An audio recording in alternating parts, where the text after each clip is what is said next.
बिस्मिल्लाहिर्रहमानिर्रहीम। आज हम शुरू करेंगे टॉपिक जिसका नाम है oscillating motion of of a projection made by circulating particle. ठीक है, इस तस्वीर में आप देखें कि हमारे पास एक पी पार्टिकल है जो कि इस सर्कल में मूव करेगा। ठीक है, इस सर्कल में मूव करेगा। अब हम देख रहे हैं कि हमने ऊपर से एक लाइट लगाई है, तो इस पार्टिकल का शेडो बनेगा नीचे।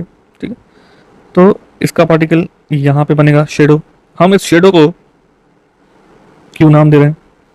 फिर जब ये पी पार्टिकल यहाँ पे आएगा तो इसका शेडो यहाँ पे बनेगा, एंड देन यहाँ पे आएगा तो यहाँ। अच्छा, जैसे जैसे पार्टिकल ने हाफ सर्कल कंप्लीट कर लिया है, क्यू डायामीटर की एक पॉइंट से दूसरी पॉइंट तक आ गया है। ठीक है, ऐसे करके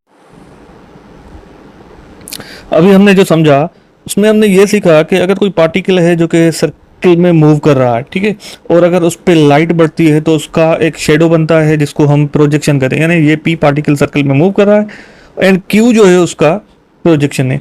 a particle P moving in a circle has a oscillating projection Q. हमने ये बात इस्टेब्लिश कर दी है कि क्यू ऑसिलेट करेगा, वाइब्रेट करेगा, मीन पोजीशन से एक्सट्रीम, एक्सट्रीम से मीन, मीन से फिर लेफ्ट एक्सट्रीम। ठीक है, अब इसको हम समराइज करते हैं कि जब पार्टिकल 0 से 90 तक गया तो Q क्या होगा? Q हमारा फिर यहाँ पे आ जाएगा। ठीक है, उसके बाद जब ये 90 से 180 तक आया तो Q हमारा लेफ्ट एक्सट्रीम पे आ गया, एंड देन जब P पार्टिकल कहाँ पे आ गया? 270 डिग्री पे आ गया तो Q वापस से कहाँ जाएगा? मीन पे आ जाएगा। एंड देन जब P पार्टिकल 0 पे वापस चला जाएगा, जिसको हम 360 या 2 पाई भी कहते हैं। 0, 360 और 2 पाई एक ही पोजीशन को कहते हैं। ये Q हमारा वापस से सेम पोजीशन पे आ जाएगा। ठीक है, अच्छा, इसी चीज़ को हम वेव में भी देख सकते हैं कि जब जब P हमारा ये सॉरी P हमारा 0 से 90 तक गया तो ये प्रोजेक्शन यहाँ तक गया Q, एंड देन 90 से फिर 180 तक आया तो Q यहाँ पे आ गया, ये हाफ वेव बन गई। तो इसलिए हाफ सर्कुलर मोशन में और हाफ वेव में एक ही डिग्री यानी इक्वल डिग्रीज इस्तेमाल यूज होती हैं। फिर 180 से 270 तक आया तो यहाँ भी ये Q 180 से 270 तक चला गया, फिर 270 से 360 तो ये भी यहाँ तक। तो जब हम एक बार सर्कल में मूव करते हैं तो उसी से हमारी एक वेव बन जाती है। ठीक है, अभी हमने सर्कल में जो पार्टिकल मूव कर रहा है उसके प्रोजेक्शन की ऑसिलेशन के बारे में पढ़ा है।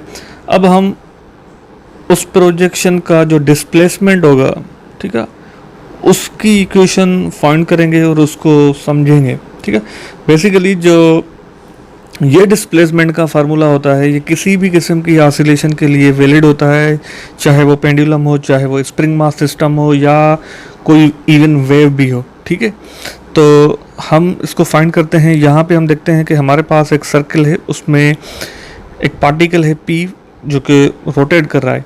अभी हमने एट अ टाइम T यानी कि टाइम, अभी कोई भी टाइम हुआ है, हमने उसका एक टाइम को, उसके मोशन को रोक के हम देख रहे हैं कि एक वो पार्टिकल थीटा पे मौजूद है और सर्कल का रेडियस r है। ठीक है, यहाँ से मैं एक परपेंडिकुलर कराता हूँ तो क्योंकि ये प्रोजेक्शन है तो जो ये वाली लेंथ होगी हम इसको x नाम देते हैं, और बेसिकली यही जो है वो Q का डिस्प्लेसमेंट होगी। ठीक है, अब इसके लिए हम क्या करते हैं कि हमने ट्रिग्नोमेट्री पढ़ी है, हम ट्रिग्नोमेट्री में cos थीटा यूज़ करते हैं। cos थीटा क्या होता है? Base upon hypotenuse. अब इस ट्रायंगल के अंदर हमारे पास जो बेस है वो हमारा x है और जो हाइपोटेन्यूज है वो आर, ठीक है। तो इस हिसाब से हम देखें तो हमारा जो एक्स का आर कास थीटा बनेगा।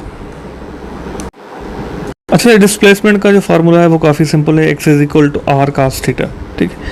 आर हमारे पास रेडियस है, लेकिन जब पी पार्टिकल यहाँ पे आ जाएगा ना वापस से, ठीक है, तो इसका जो प्रोजेक्शन बनेगा वो भी यहाँ पे बनेगा। तो उस केस में जो हमारा एक्स है वो यहाँ तक हो जाएगा। तो उस केस में हमारा एक्स आर के इक्वल होगा। अच्छा, इसको हम एक्स नॉट को नाम देते हैं, जो कि हमारा मैक्सिमम डिस्प्लेसमेंट है, और मैक्सिमम डिस्प्लेसमेंट को हम क्या कहते हैं, एम।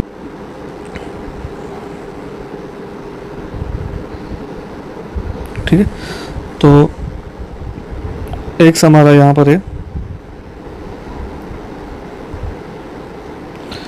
डिस्प्लेसमेंट, और जो एक्स नॉट है वो एम्पलीट्यूड, या हम इसको कहते हैं मैक्सिमम